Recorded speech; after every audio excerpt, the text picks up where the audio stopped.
Permanecemos aqui, vamos considerar a mensagem da palavra do Senhor. Eu continuo pregando em Gálatas, você abrirá em Gálatas 2, nós leremos os 10 primeiros versos do capítulo 2 de Gálatas, e eu quero considerar a mensagem desse texto para a nossa vida nessa noite. Gálatas 2, vamos olhar do verso 1 até o verso de número 10. E eu quero começar primeiro lendo o texto, depois então a gente vai considerar o que temos nessa passagem para a nossa vida nessa noite.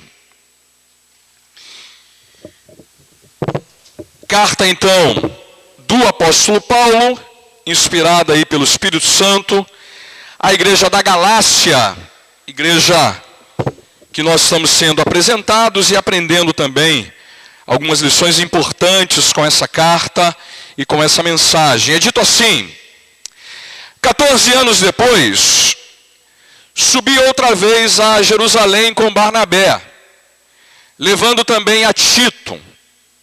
Subi em obediência a uma revelação, e lhes expus o evangelho que prego entre os gentios, mas em particular aos que pareciam de maior influência, para de algum modo não correr ou não ter corrido em vão. Contudo, nem mesmo Tito, que estava comigo, sendo grego, foi constrangido a circuncidar-se.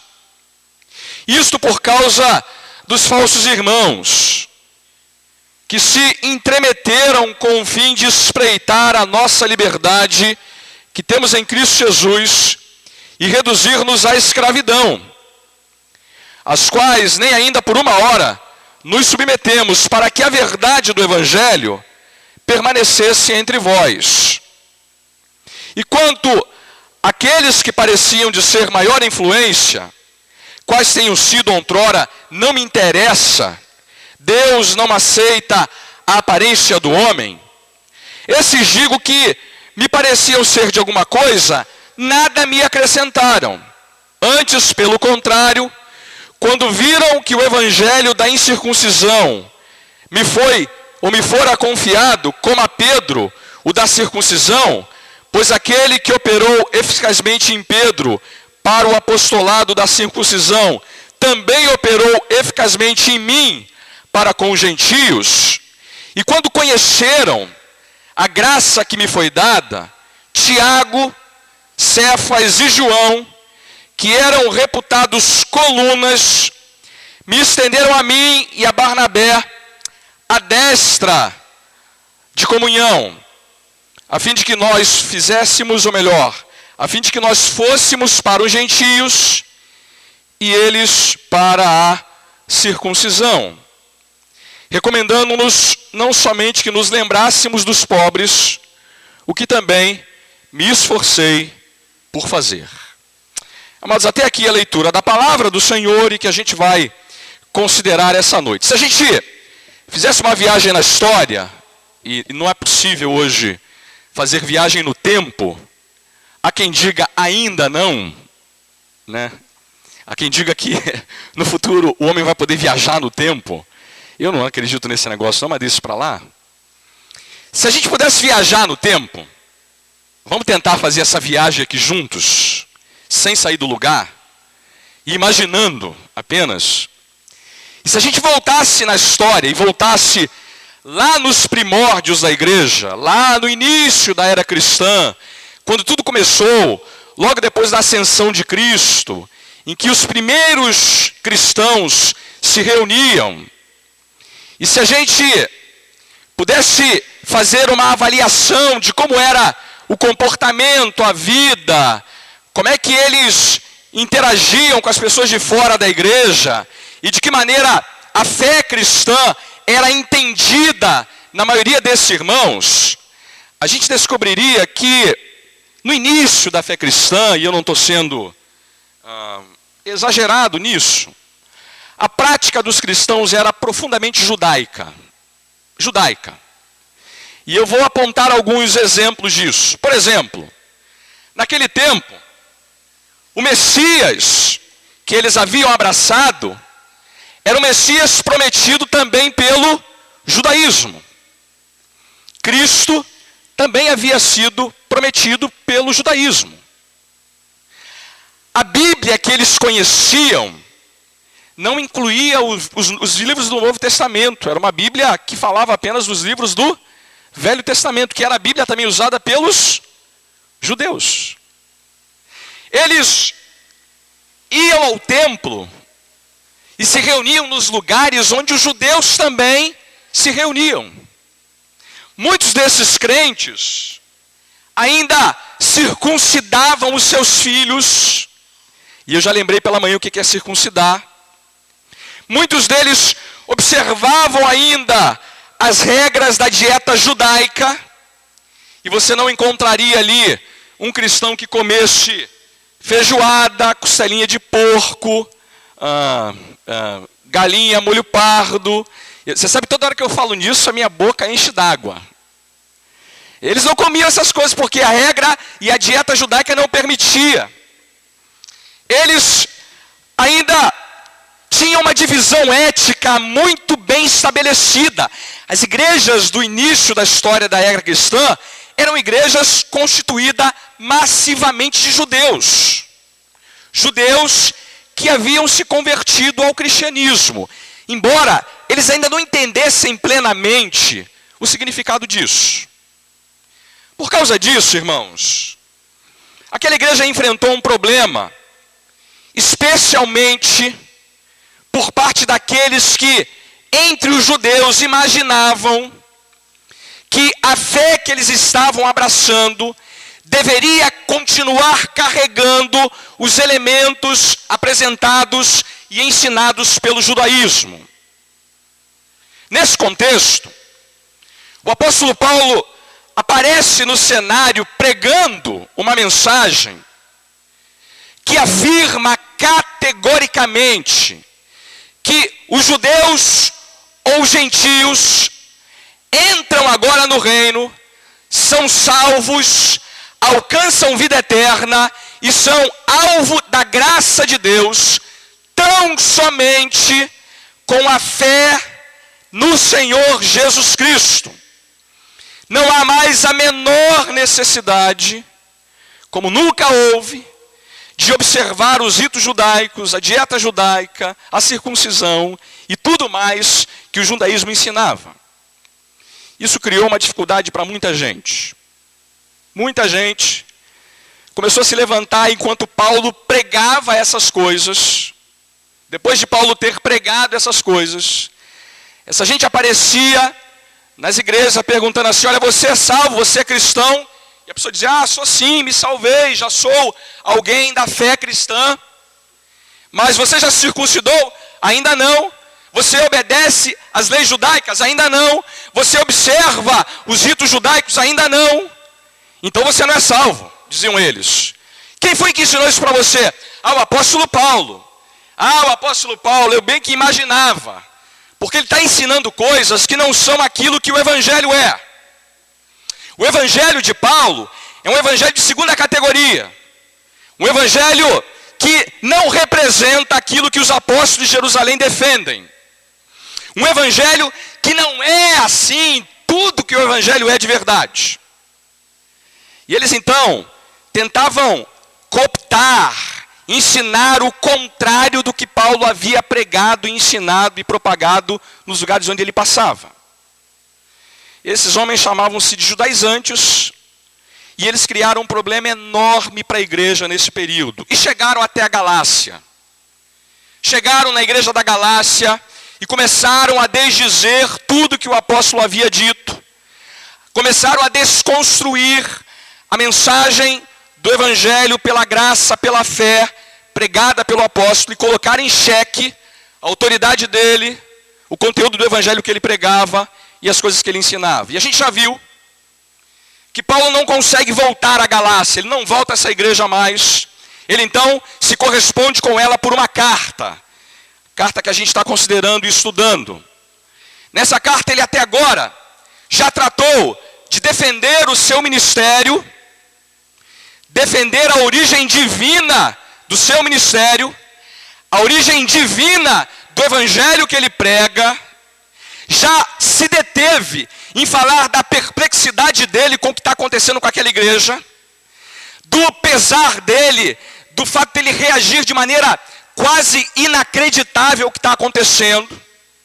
E ele está a todo tempo, a todo momento, tentando conduzir aqueles irmãos a entenderem que o evangelho que ele prega é o evangelho da graça, o evangelho vindo da parte do próprio Senhor Jesus, e que não há nada de errado entre o evangelho que ele prega e o evangelho dos apóstolos de Jerusalém.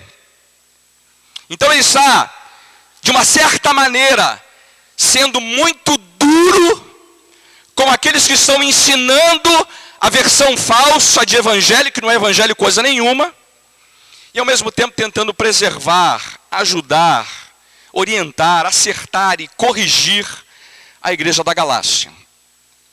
Nesse texto que a gente vai considerar hoje, o apóstolo está interessado em defender mais uma vez o seu ministério das acusações que eram feitas contra ele.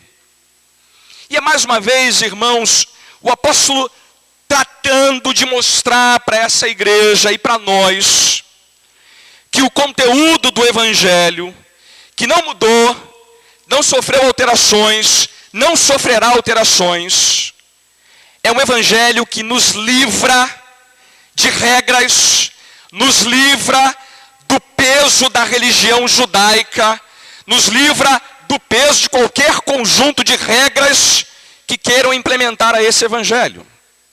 A gente às vezes não faz ideia disso, irmãos, mas ser um crente no Velho Testamento era um conjunto de regras e regras e regras e regras e regras. E Paulo sabe, irmãos, que ele não pode perder essa batalha, porque se ele o fizer, o evangelho não será preservado, e a graça oferecida nele a todo e qualquer pecador ficaria contaminada por essa tentativa falsária desses judaizantes de contaminarem ele com o judaísmo. No texto há 3 momentos em que ele faz isso. Primeiro, ele narra uma viagem que ele fez a Jerusalém para encontrar com os apóstolos. Ele vai até lá, não para ter a aprovação deles, mas para ter comunhão com os apóstolos. No segundo momento, ele fala de uma briga, de um desentendimento que ele teve com os judaizantes, que eram esses missionários que ficavam tentando confrontar o ensino do apóstolo. Depois também ele fala qual foi o desfecho dessa viagem, de como ele recebeu todo o apoio, de como o campo de trabalho foi dividido, e ele também recebeu um pedido dos apóstolos de Jerusalém. O que eu espero, irmãos, é que Deus nos dê entendimento para entender essa passagem, e que ela também seja aplicada a nós com as lições preciosas que temos nesse texto. Vamos então começar olhando aquilo que ele diz sobre a viagem que ele faz a Jerusalém para encontrar os apóstolos.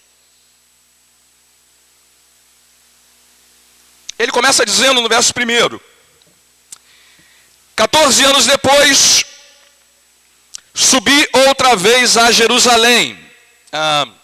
Não vou me deter a isso por muito tempo, nem quero cansá-los com isso.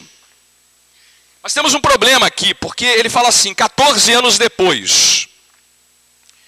Qual a referência que ele está usando? 14 anos depois dos 3 anos em que ele havia viajado para Jerusalém, no verso 18. Você lembra, no verso 18 da semana passada, a gente considerou que depois de 3 anos ele vai a Jerusalém. E agora ele está dizendo 14 anos. 14 anos aqui é depois dos 3 anos, ou 14 anos depois da conversão dele, que é o que ele está tratando nos versos anteriores do capítulo 1. Pastor, o que isso faz diferença? Faz muita diferença, irmão. Sabe por quê? Porque a gente sabe que Paulo foi a Jerusalém, depois dessa primeira ida dele, 2 vezes. Uma delas é aquela que está em Atos 11, e a outra vez é aquela que está em Atos 15. Em Atos 15, é o texto que a gente leu de manhã, é o concílio. Ele vai até Jerusalém e até dá um testemunho lá em Jerusalém que é importante. Mas ele vai lá também antes, em Atos 11. Até vai por causa de uma revelação de um profeta chamado Ágabo, que diz que vai ter uma fome sobre toda a terra, e a igreja da Antioquia levanta uma oferta para abençoar os pobres da Judéia. A questão é, de que viagem ele está falando? Da viagem de Atos 11 ou da viagem de Atos 15? Eu não vou entrar nessa polêmica, e tem muita gente boa que defende que foi a viagem de Atos 15, e muita gente boa que defende que foi a viagem de Atos 11. Eu não quero tomar partido aqui, porque é difícil tomar uma escolha aqui, mas eu só quero dizer que a gente fica sem essa informação, ele não dá para a gente uma referência. Se é depois dos 3 anos, é a viagem de Atos 15. Se é depois da conversão, é a viagem de Atos 11. Eu vou tentar mostrar que parece ser a viagem de Atos 11. Embora eu não queira ser fechado aqui nessa questão. O ponto é que ele, depois de 14 anos, ele já é um apóstolo agora com uma certa experiência no ministério apostolar. Ele já é um homem experimentado e ele vai a Jerusalém. Ele vai, inclusive, e leva 3 amigos aí, né? Melhor, 2 amigos. Barnabé, você sabe que Barnabé é uma pessoa importantíssima no ministério de Paulo, é um ajudador dele, e foi Barnabé quem convidou Paulo para a primeira viagem missionária, um homem que trabalhou muito nesse período inicial da história da igreja, de fato um homem de caráter invejável, que deu uma contribuição significativa para o avanço do reino. Ele então é um amigo, um ajudador, eu vou dizer isso aqui, irmãos, é quase o braço direito do apóstolo Paulo. Você vai ver que em todas as viagens que ele faz, a presença de Barnabé é importantíssima. É ele quem confia em Paulo primeiro de todo mundo. Ele chama Paulo para ser missionário, antes mesmo da igreja confiar e ter confiança no ministério dele. Ele vai então com Paulo para essa viagem e leva também a Tito. Tito aqui ainda é um jovem muito jovem, que está começando o seu ministério. Ele vai ser alvo depois de uma carta do apóstolo Paulo. Você há de se lembrar que tem 3 cartas pastorais, 1º e 2º Timóteo, e a carta de Tito, que é esse Tito aqui, que vai ser também um ajudador importante do ministério apostólico do apóstolo Paulo. Então eles sobem e vão até Jerusalém nessa viagem. E o texto diz que ele vai, irmãos, verso 2, por causa de uma revelação. E aqui temos um problema. Revelação aqui pode ser interpretada de 2 maneiras diferentes. Primeiro, ou é uma revelação que tem a ver com o que está acontecendo em Atos 11, eu já fiz menção a isso. Ágabo faz uma revelação. É um profeta do livro de Atos que revela que haverá uma fome. Então a gente pode entender que Paulo está indo até Jerusalém por causa dessa revelação do profeta Ágabo. É uma possibilidade. A outra possibilidade é que não seja uma revelação tão geral assim, que foi dada pelo profeta a todo mundo. Tratava-se de uma revelação especial da parte de Deus para o apóstolo.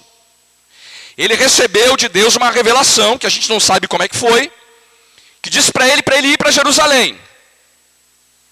E eu sei que falar disso aqui pode fazer muita gente entender que nós podemos agora experimentar algo parecido com isso em nossos dias. E eu vou tentar deixar claro para os irmãos que não é essa maneira de entender o texto aqui para a gente. Estou falando aqui de uma coisa especial e particular, que deve ser entendida como algo restrito ao período apostólico. Significa dizer que há uma coisa de categoria especial, que não acontece mais normalmente, e a gente não deve esperar que Deus fique dando revelação nesse sentido para todos nós. E mesmo que Deus nos dê alguma revelação nesse sentido, irmãos, ela diz respeito apenas a nós e a Ele. Nós não podemos tornar isso como norma para a vida da igreja. Então, se você encontrar alguém, ou se você me disser que recebeu uma revelação, eu vou dizer para você, irmão, essa revelação é sua e para sua com o Senhor. E isso não é norma para a vida da igreja. Não entenda que você deve tornar isso como uma experiência que deve ser seguida e guiar a vida da igreja. Por quê, irmãos? Porque quem guia a vida da igreja agora é a revelação dada na sua palavra. A gente agora entende que tudo que Deus tem para nos revelar, Ele já nos fez revelar pela sua palavra. E agora, a igreja não é mais guiada por revelações pontuais e dadas aos membros. A gente não tem aqui no nosso culto um momento em que a gente fala assim, agora é o momento de revelação. E aí cada um levanta e faz uma revelação. Porque a gente entende que Deus não faz mais assim. Ele faz agora por intermédio da sua palavra. E Ele então revela a sua vontade quando a gente entende o que está na palavra dEle. E eu, portanto, quero que você entenda que mesmo que a gente categorize essa revelação como uma coisa dada ao apóstolo, isso não deve ser uma norma para a vida da igreja. E o que ele vai fazer então em Jerusalém nessa viagem? O texto diz que ele vai expor o evangelho que prego entre os gentios, em particular aos que pareciam de maior influência, para de algum modo não correr ou ter corrido em vão. Ele vai até ali para mostrar a liderança da igreja de Jerusalém, que era a igreja mais influente, mais importante da época, que o evangelho que ele prega é da mesma categoria, do mesmo conteúdo que o evangelho pregado por aqueles apóstolos. E é curioso como é que ele faz isso, né? Ele vai diretamente àqueles que eram de maior influência. A expressão aqui de maior influência eram os chefes da igreja. Quem é que manda aí nesse negócio? Quem são os cabeças?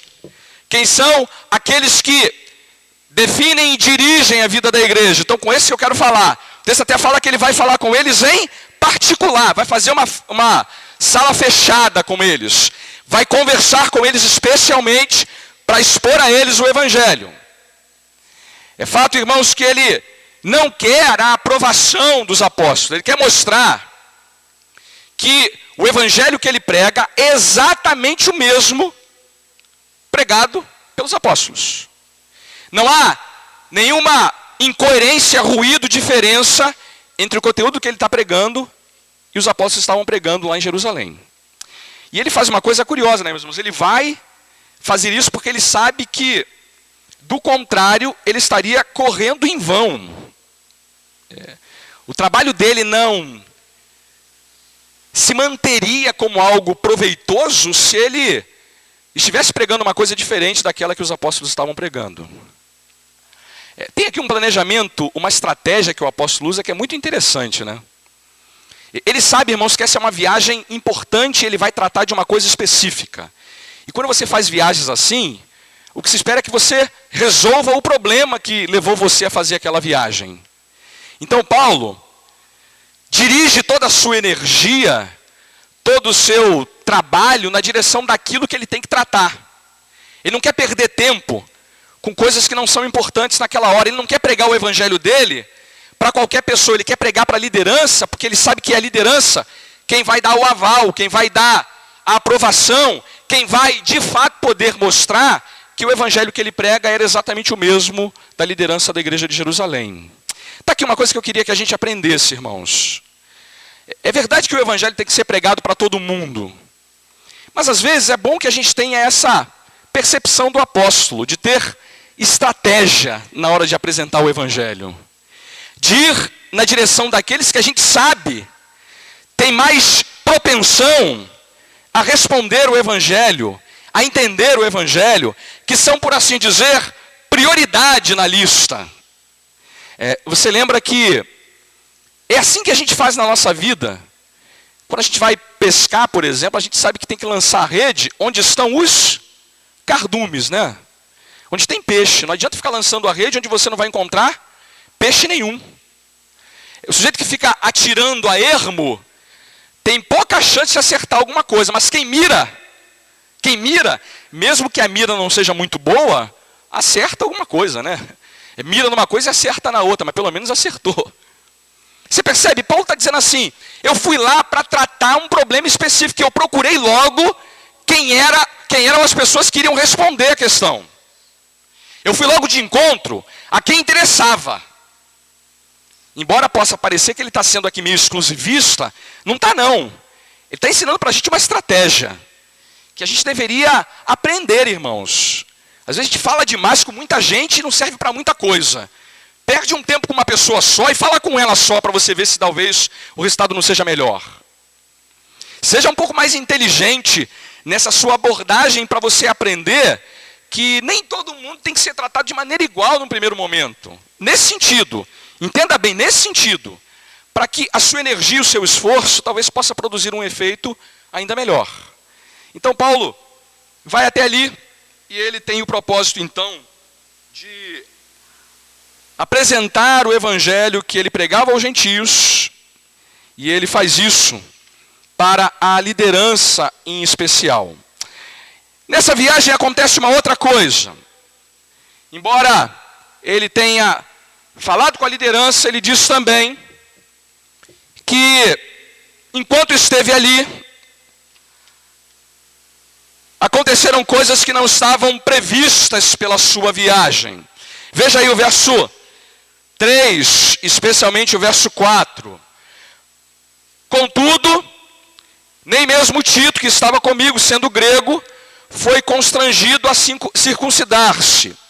Isto por causa dos falsos irmãos, que se entremeteram com o fim de espreitar a nossa liberdade, que temos em Cristo, e reduzir-nos à escravidão, os quais nem ainda por uma hora nos submetemos para que a verdade do Evangelho permanecesse entre vós. Então vamos prestar atenção no que está acontecendo aqui. Paulo vai lá, fala com a liderança, mas acontece desses falsos irmãos se meterem na conversa alheia. Você sabe que tem duas coisas importantes aqui. Primeiro, que já tem falso irmão desde lá do Novo Testamento. Tem gente falsa. E que é irmão? Não sei se é irmão falso ou falso irmão, mas aqui é falso irmão. Não é que ele não é irmão, ele é falso. Tem irmão que é falso, mas tem falso irmão. Você entende a diferença, irmão? Embora eu espero que você não seja falso. O ponto aqui é que tinha falso irmão. E essa gente se meteu onde não devia. Segunda lição, tem gente se metendo em conversa dos outros já desde aquele tempo, né? E eles se meteram com o fim de espreitar a nossa liberdade e reduzir-nos à escravidão. O que Paulo está dizendo com isso? O que ele está dizendo com essa expressão? Eles queriam roubar a liberdade da gente e reduzir a gente à escravidão de novo. E ele vai garantir. A verdade do Evangelho estava em jogo nesse momento. Então vamos entender que esse era um momento crítico para o apóstolo. Aquela gente tentou criar uma situação em que o Evangelho pregado pelo apóstolo passasse a ter os ingredientes do judaísmo. E é por isso que ele fala no verso 3, que Tito, que era grego e portanto também era um gentio, não foi constrangido a circuncidar-se. Por que isso era importante? Por que Paulo está tão preocupado com essa questão? Por que ele leva esse assunto tão a sério? Imagine que Paulo podia reagir assim: ah não, tudo bem. Vocês querem circuncidar Tito? Tudo bem. Tudo bem. Tito, tá bom para você? Tá bom, Paulo, tudo bem para mim. Se tá bom para você, tá bom para todo mundo. Vamos circuncidar ele também. Deixa disso, vamos criar briga não. Desentendimento para quê? Para quê entrar nessa polêmica? É tipo aquele espírito brasileiro, sabe qual é? Deixa disso, não vamos entrar nessa briga. Para quê? Brigar para quê? Tem sempre o pessoal que tenta botar farinha no angu, né? Como é que é? Cortina de fumaça, não, para quê? O negócio não é tão grave assim, não. Menos, Paulo. Para que ser tão tolerante? Para que ficar tão preocupado com isso? Ele chega a dizer, irmãos, no verso 5, eu não me submeti a eles nem por uma hora. Essa gente que queria circuncidar a Tito, essa gente que imaginava que podia levar a gente de volta à escravidão, e era falso irmão, eu não me submeti a eles nem a uma hora. Ele está dizendo assim, olha, se eles quisessem circuncidar Tito, eu teria rompido com eles. Eu não estou disposto a me manter ao lado deles. E eles não teriam a minha comunhão. Por quê? Por que Paulo não deixou essa questão passar? Por que ele está tão preocupado e está tão intolerante, para usar essa expressão aqui, nesse momento? Porque ele sabe, irmãos, que está em jogo a liberdade do Evangelho. Se Paulo permite que Tito fosse circuncidado, ele está abrindo um precedente que vai fazer não só os judeus da sua época, como os judeus de todo o tempo da história, acreditarem que o Evangelho da graça, pela fé em Cristo, não é suficiente para salvar o pecador. Se Paulo abre o precedente aqui para que Tito fosse circuncidado e aceitasse essa imposição, ele estaria admitindo que tudo o que ele estava pregando não era bem o Evangelho. Amados, esse era um momento crítico, porque quer dizer, em suma, o seguinte: se Paulo não tivesse sido firme nesse momento, irmãos, nós seríamos contaminados pela visão do judaísmo até hoje. Muita gente continuaria acreditando que não bastaria a fé no Senhor Jesus. Por isso que ele fala da verdade do Evangelho permanecer entre vós. Por isso que ele fala da liberdade que temos em Cristo. Por isso que ele fala de voltar a nos reduzir à escravidão. Porque o que está em jogo aqui é muito mais do que Tito e a amizade que Paulo tem com ele. Está em jogo aqui a liberdade do Evangelho. E ele então é firme em mostrar que ele não está disposto a nem por uma hora se submeter a essa gente. O texto então termina dizendo então que Paulo recebe a destra da comunhão daqueles apóstolos, porque a partir do verso 6, ele termina contando para nós o que aconteceu ainda mais nessa viagem. É dito assim: e quanto àqueles que pareciam ser de maior influência, e ele diz, olha, eu não me interesso com isso. É curioso, né? Ele está falando aqui dos apóstolos. Esses homens de maior influência são os apóstolos. Não me interessa quem eles foram. Deus não aceita a aparência do homem. Deus não fica olhando o nosso currículo do passado. Não fica olhando quem nós somos aparentemente. Deus olha para outras coisas. Deus olha para o interior da gente. E Paulo sabe que essa aparência pode ser muito valorizada para muita gente, mas não para Deus. Esses digo que me pareciam ser de alguma coisa, primeiro, não me acrescentaram nada. Ou seja, quando eu expus o Evangelho para eles, eles perceberam que o que eu pregava era exatamente o mesmo que eles pregavam. Não acrescentaram, não tiraram, não colocaram, não fizeram mudanças, não fizeram reprimendas, reconheceram exatamente aquilo que eu pregava como Evangelho. Segundo, antes pelo contrário, quando viram que o Evangelho da incircuncisão me fora confiado, como a Pedro o da circuncisão, pois aquele que operou eficazmente em Pedro para o apostolado da circuncisão também operou eficazmente em mim para com os gentios. E quando reconheceram a graça que me foi dada, então primeiro, eles viram que Deus também confiou a mim o Evangelho. E ele faz uma diferença, né, entre o Evangelho confiado a ele e o Evangelho confiado a Pedro. Quer dizer então que existem dois Evangelhos, o Evangelho de Pedro e o Evangelho de Paulo? Obviamente que não. quando ele usa essa expressão, o evangelho da circuncisão e o evangelho da incircuncisão, ele está apenas usando uma maneira de chamar a atenção para os grupos para os quais o apóstolo Pedro e o apóstolo Paulo foram chamados.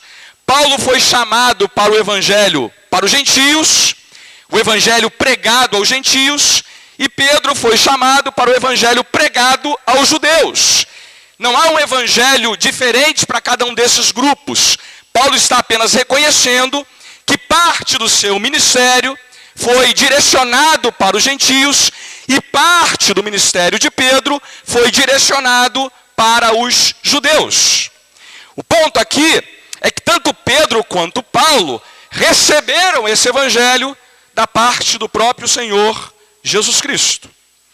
E eles então reconheceram que foi confiado a Paulo o evangelho da incircuncisão, reconheceram que a graça dele foi também dada a Paulo, e o texto completa dizendo que Tiago, Cefas e João, Cefas aqui é Pedro, que eram colunas da igreja, colunas aqui, que eles eram os grandes líderes da igreja, estenderam a mim e a Barnabé a destra da comunhão. Essa expressão destra da comunhão é que eles foram recebidos e reconhecidos como pessoas que também pregavam o evangelho anunciado por aqueles apóstolos. Eles têm agora a comunhão, foram recebidos de braços abertos e com o aval, a aprovação, o reconhecimento de que de fato eles compartilhavam do mesmo evangelho.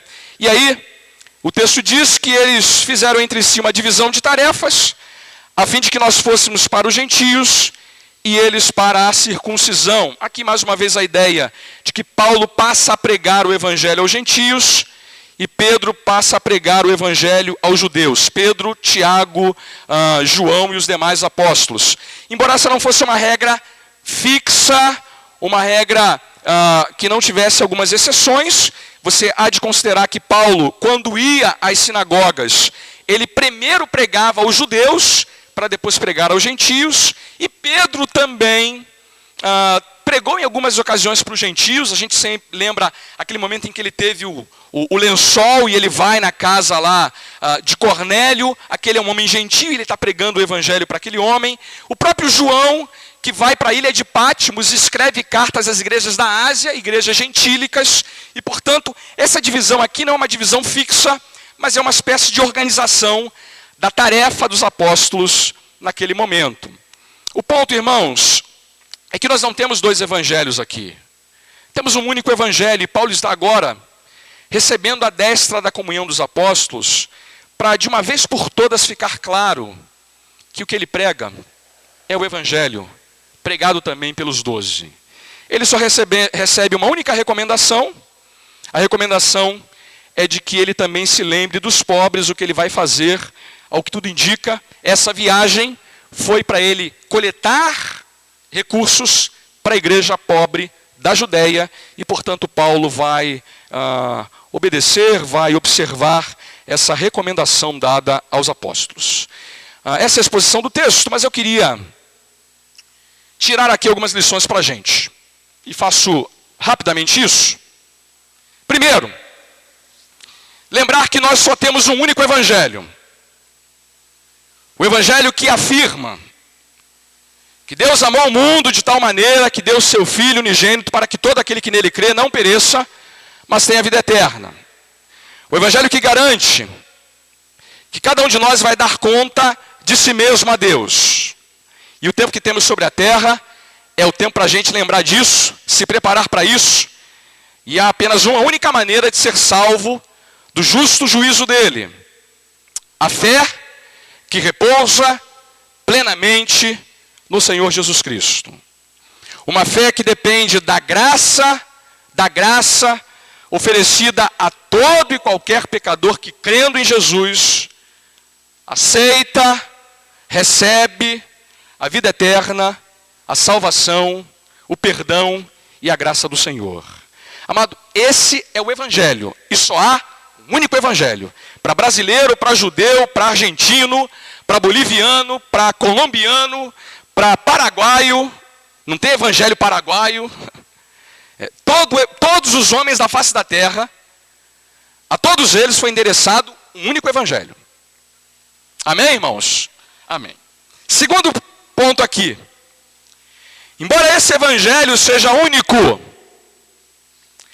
ele tem sim diferentes aplicações e se relaciona de maneira diferente com a cultura a que ele se insere. Esse é o ponto que Paulo está deixando claro ao ir visitar essa igreja lá em Jerusalém. De uma certa maneira, o que os primeiros cristãos não entenderam é que eles podiam continuar sendo judeus, circuncidando seus filhos, comendo só o que a dieta judaica estabelecia, vivendo de uma certa maneira como um grupo étnico diferente dos demais, embora eles fossem perder a feijoada, a costelinha de porco e tudo mais. A gente sabe, irmãos, que Paulo, em uma certa ocasião, e muitas outras que a gente não conheça talvez, se comportou como judeu para ganhar os judeus. Lembra disso? Me fiz como gentio para ganhar os gentios. Ele não tinha problema com isso. Qual é o problema então? O problema é quando a gente quer começar a incorporar essas questões culturais como se fossem a própria essência do evangelho.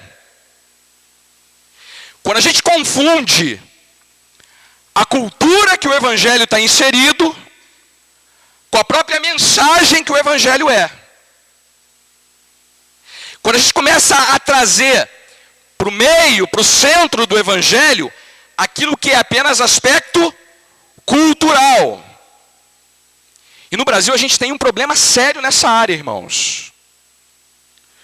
Muita gente ainda no Brasil mistura tradições com o evangelho. Mistura cultura com o evangelho. Mistura aquilo que é periférico, que sofre mudanças que podem ser renovadas com o centro do evangelho. É bom que se diga, irmãos, que as tradições podem ser mudadas. Tradições que funcionam hoje não funcionavam há 100 anos atrás, e as de 100 anos atrás não funcionam hoje. A igreja precisa aprender que o evangelho é um só, mas ele se expressa de maneira diferente nas mais culturas diferentes que existem. Esse é o poder magnífico que o evangelho tem. Por isso que Paulo fala do evangelho da incircuncisão e do evangelho da circuncisão. É óbvio que ele, quando prega para incircuncisos, aplica o evangelho considerando que essa gente é incircuncisa. E quando ele vai pregar para circuncisos, judeus, ele lembra que essa gente é judia. O que eu quero dizer então é que uma igreja relevante, bíblica, para a nossa geração, tem que aprender a separar, tem que aprender a insistir nas coisas que são a essência do evangelho, mas ao mesmo tempo tem que estar aberta para mudar, para renovar, para alterar aquilo que é apenas manifestação cultural produzida pelo evangelho. E aí, irmãos, a gente tem que aprender a dialogar com a gente que está à nossa volta, falar a língua dessa gente, oferecer para eles o evangelho na linguagem que eles são capazes de entender. Tem que aprender que o evangelho é um só, mas ele se expressa de maneiras muito diferentes. Tem que insistir naquilo que é essencial, mas tem que aprender a negociar aquilo que é periférico. Nem sempre é fácil, nem sempre é óbvio, mas Paulo está mostrando para a gente que é algo disso que estava sendo mal entendido naquele período. Vocês querem ser judeus? Tudo bem, mantenham a vida de vocês como judeus, mas não confundam isso com o evangelho. Você quer ser brasileiro? Tudo bem, seja brasileiro, mas não confunda os tipos e gostos do Brasil com aquilo que é a mensagem do Evangelho. Essas coisas são diferentes. E o Evangelho tem aplicações diferentes também. Terceira aplicação. A gente aprende com esse texto, irmãos, a buscar comunhão com todo verdadeiro irmão. Ah, que bom ver Paulo procurando estabelecer comunhão com a igreja de Jerusalém. Ele faz uma viagem, vai até a liderança, se envolve, se dispõe, busca aqueles irmãos para marchar junto, para que eles possam juntos testemunhar que são diferentes, mas abraçaram o mesmo evangelho. Você entende isso, irmão? Entende que nós somos uma igreja que é diferente de muitas outras igrejas da face da terra. Que nós temos as nossas peculiaridades. Isso não quer dizer que por causa das nossas diferenças, não devamos buscar comunhão com aqueles que são irmãos de verdade. Que nós devemos fazer tudo que está ao nosso alcance para buscar a unidade da igreja, em torno da centralidade do Evangelho. E Paulo se dispõe a buscar essa comunhão. Paulo se dispõe a estabelecer as coisas nesses termos. Quarta aplicação. Deus nos dê coragem para buscar a comunhão que o apóstolo estabeleceu aqui, mas sem jamais negociar o que é essencial no Evangelho. Eu sei que pode parecer contraditório com o ponto anterior, mas olha só, Paulo busca acordo, mas ele jamais negaria que a salvação é pela graça, independente das obras da lei. Se houvesse a menor possibilidade de impor sobre ele a circuncisão, de fazer voltar ele à escravidão, ele não estava disposto a aceitar essa imposição. Para usar aqui um ditado popular, eu faço de tudo para não entrar numa briga, mas depois pago uma fortuna para não sair dela. Eu sei que a gente é de paz, e temos que ser de paz, irmãos. Mas de vez em quando tem que brigar também. É verdade, irmão. De vez em quando tem que brigar. Brigar para que os fundamentos do Evangelho não sejam colocados em xeque. Brigar, mesmo que isso represente a impossibilidade de uma convivência pacífica. Mesmo que isso represente criar situações constrangedoras, como foi no caso do apóstolo. Mesmo que a gente tenha que ser duro, incisivo. O Evangelho, o qual abraçamos, a fé que foi entregue uma vez por todas aos santos, deve ser preservada com essa coragem. Preservada com a coragem de quem não tem medo de dizer aquilo que não agrada. Sem ser ofensivo, sem ser mal educado. Mas isso não quer dizer que você tem que ser medroso. Paulo teve a coragem para dizer, olha, se vocês imaginam que eu vou me submeter à escravidão de novo, estão redondamente enganados. E eu não vou permitir isso nem por uma hora. Que Deus, amados, dê para a gente a coragem, para nos mantermos firmes ao Evangelho e aos fundamentos dele, mesmo que isso pareça impopular e desagradável. Por fim, meu último ponto, é que Deus nos dê gratidão, amados, por esse texto, pela palavra do Senhor e pela certeza de que Deus preservou esse Evangelho até nós, irmãos. Olha, às vezes a gente pega a Bíblia e não se dá conta do preço que se pagou para essa verdade ser preservada. Não valorizamos, não lemos, não nos alimentamos da Escritura. Mas olha, esse livro chegou até nós, irmãos, como resultado de muito suor, de muitas lágrimas, mas de muito sangue também.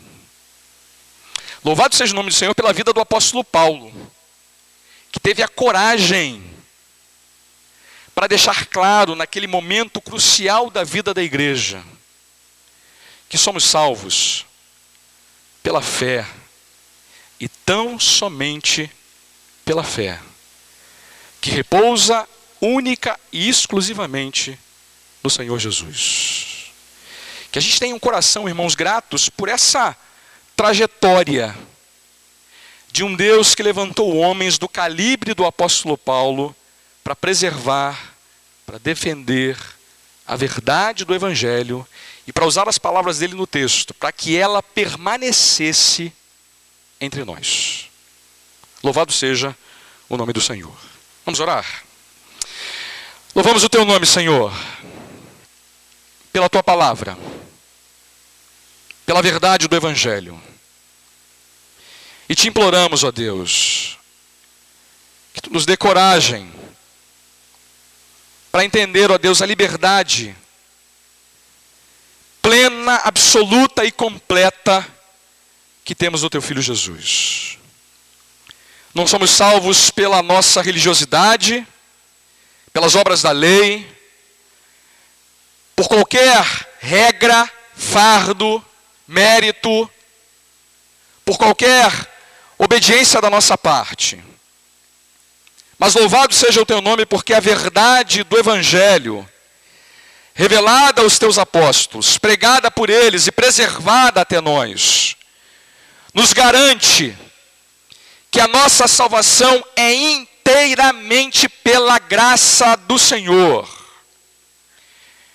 que alcançamos pela fé que repousa no teu Filho Jesus.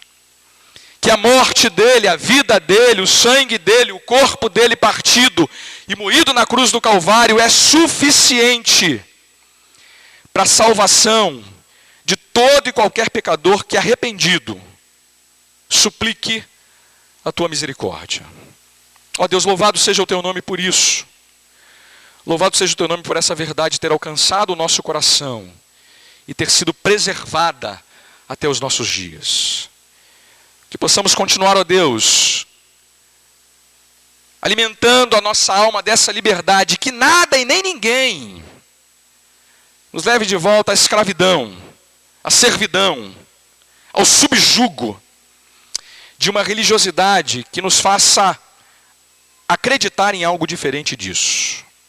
Alcance o coração daqueles que ainda não te conhecem nessa noite, Senhor. Revelas a ele a liberdade plena, completa do teu Filho Jesus.